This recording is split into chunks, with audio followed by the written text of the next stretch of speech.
Olá pessoal, vamos ver a nossa quarta aula. Anteriormente nós estávamos comentando sobre a reciclagem do vidro. Agora nós vamos ver a reciclagem dos metais. Como é que ele é reciclado na sociedade, nas empresas?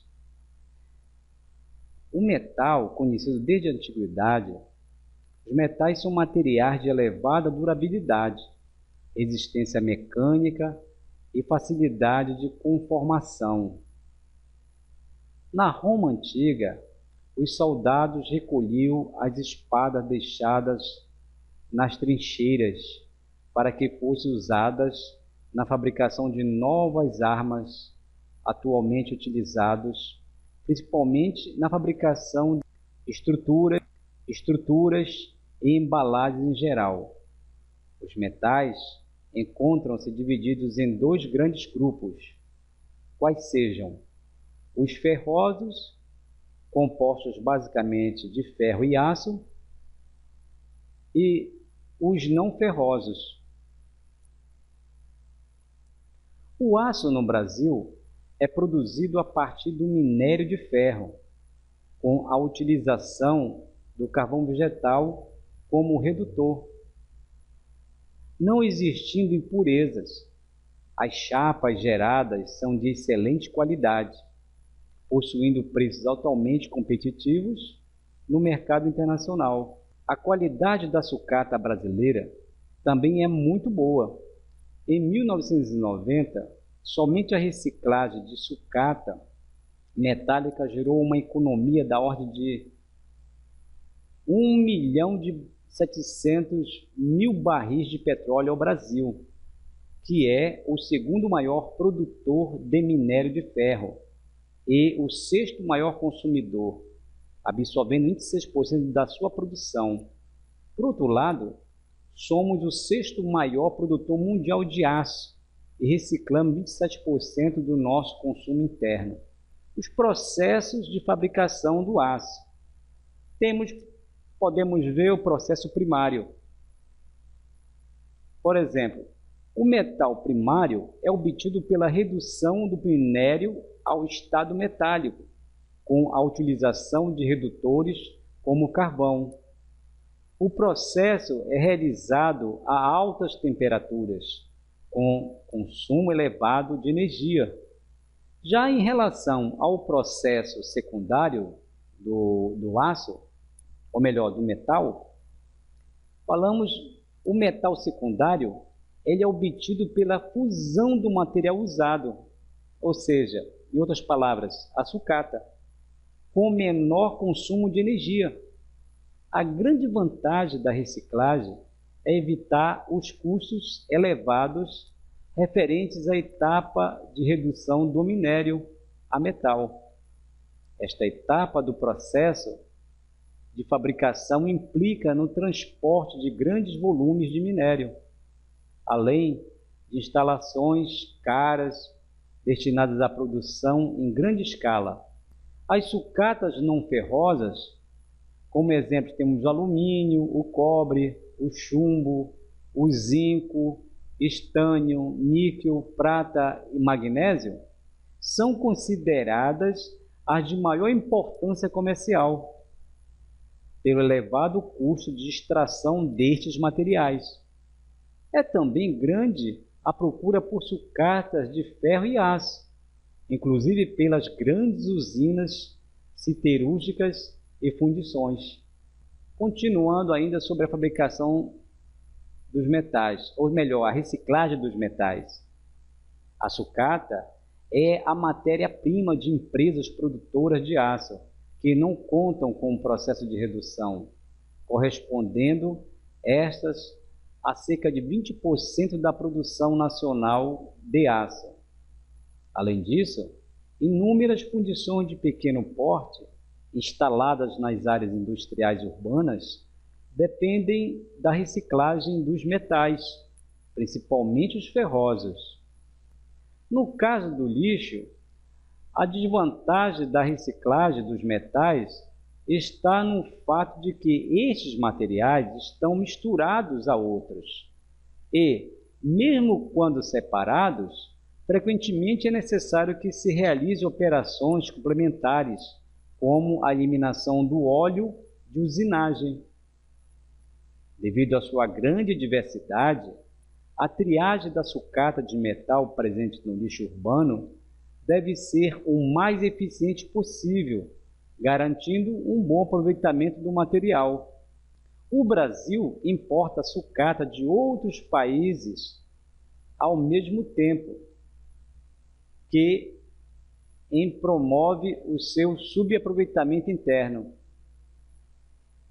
principalmente pela falta de um sistema de coleta eficiente e sistematizada, pela má distribuição e localização das usinas siderúrgicas e metalúrgicas, que poderiam absorver o material recuperável de forma econômica, sob o ponto de vista da reciclagem, uma vez que o transporte do material sucateado é, normalmente, o grande gargalo do sistema. Vamos ver agora a reciclagem do alumínio. O que vem ser o alumínio? O alumínio é o metal mais favorável à reciclagem por necessitar de apenas 5% da energia utilizada no processo primário. Para o seu processo, é utilizado na fabricação de componentes para computadores, automóveis, aviões, ônibus, embalagens, para alimentos, ferramentas, etc. Através da reciclagem do alumínio, o Brasil poupa anualmente o equivalente ao consumo energético de uma cidade como Belo Horizonte.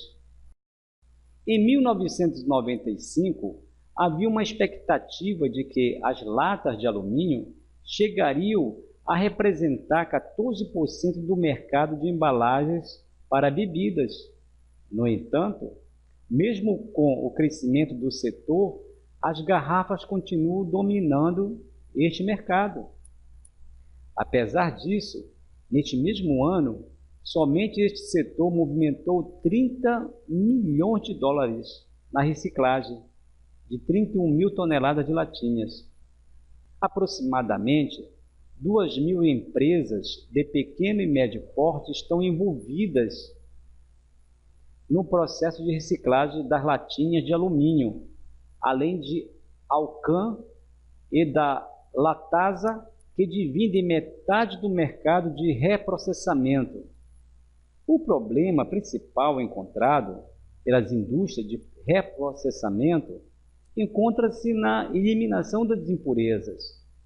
O volume de itens proibitivos é considerado alto, em torno de 25%, enquanto o índice considerado ideal por vários países é de 4%.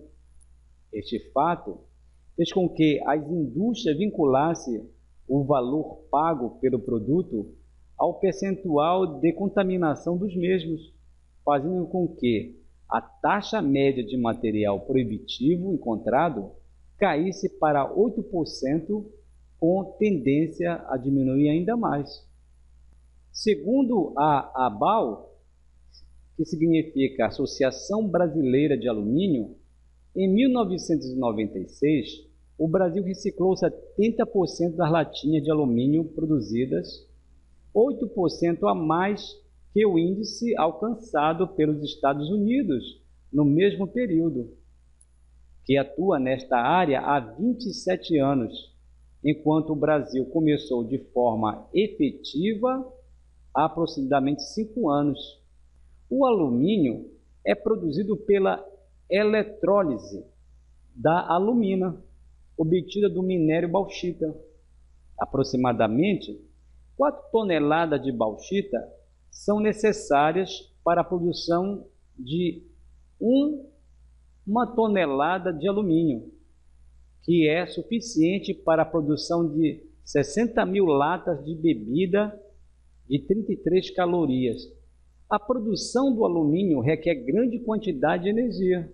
Para a produção de 1 tonelada do metal, são necessários cerca de 16.000 quilowatts e o equivalente a 1.700 toneladas do petróleo.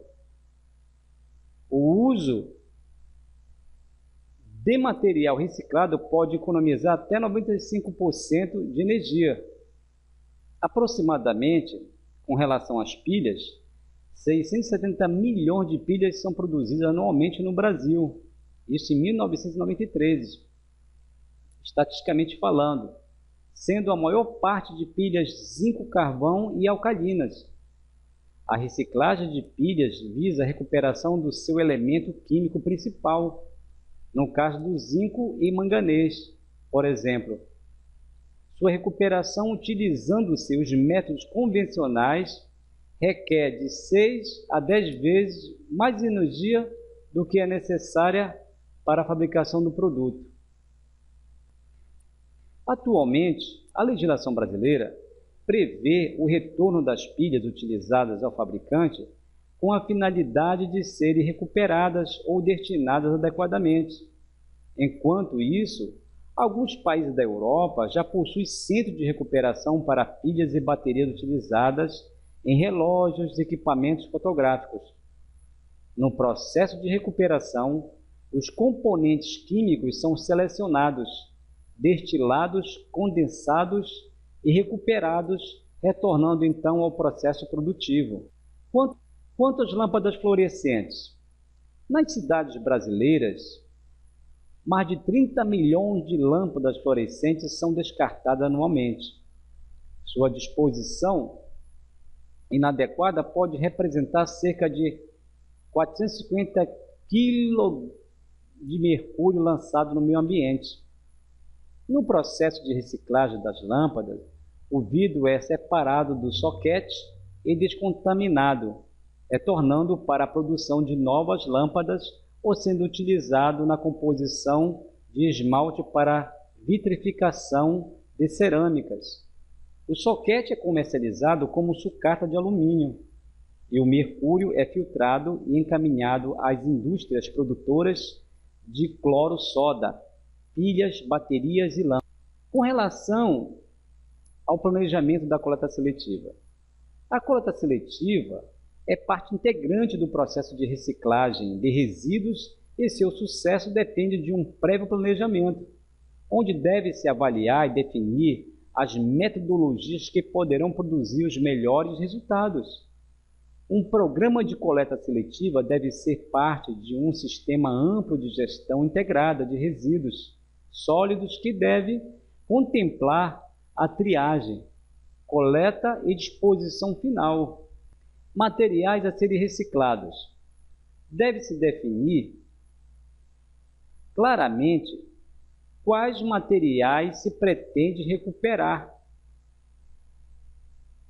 levando-se em conta os recursos disponíveis e principalmente a existência de mercado para o seu escoamento. Então, pessoal, como identificarmos o nosso lixo? Nós identificamos o nosso lixo através de cores, das seguintes cores: a marrom, azul, vermelho, amarelo e verde. A cor marrom, ela identifica os lixos orgânicos. A cor azul identifica-se os papéis. A cor vermelha é identificada pelos plásticos. A cor amarela identifica os metais. E a cor verde, os vidros. Diante dessa organização, dessa seleção de cores e seleção de resíduos, é que vamos destinar posteriormente o destino dos mesmos. Ok, pessoal? Agradeço a participação de todos. Muito obrigado pela atenção. Até breve.